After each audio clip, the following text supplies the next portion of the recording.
బాబు ఒంటి మీద ఉన్న పుట్టుమచ్చలని గుర్తెట్టుకుని బాడీని ఒకటి చేసాం. అలా ఐడెంటిఫై చేయడంలో మేము ఎక్స్పర్ట్స్ సార్. సార్ పుట్టుమచ్చలు కూడా ఎక్కడున్నాయో కనుక్కోండి. మార్చురీలో పనిచేసే వాళ్ళకి గన్స్ ఇచ్చి సెక్యూరిటీకి పంపించినట్టు ఉంది. శవాల గురించి డిస్కషన్ పెడుతున్నారు. గవర్నమెంట్ గన్స్ ఇచ్చింది కదా, ఫైట్ చేయకుండా పారిపోవడం ఏంటి సార్? మా ట్రైనింగ్ లో గనిసిచ్చింది 6 రోజులు అయితే పరిగెత్తించింది 6 నెలలు. మాకేది బాగోచ్చు మీరే చెప్పండి. కొంచెం మెల్లిగా లాగండి, ఈ వేడి చేతులు కోసేస్తున్నాయి.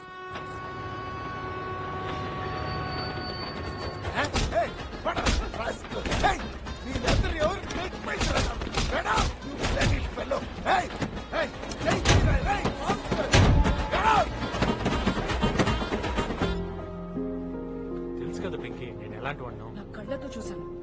నేను చిన్నప్పటి నుంచి చూస్తున్నాను. ఏంటే నువ్వు ప్రతి దానికి మిస్అండర్స్టాండింగ్ చేసుకోవడం, తర్వాత సారీ చెప్పడం. బంగారం లాంటి బావ బతిలాడుతుంటే గెలవ టెక్కేంటే కొట్టదు బాబు.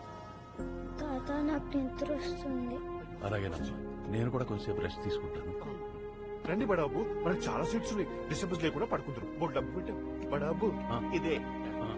చల చల చల చల చల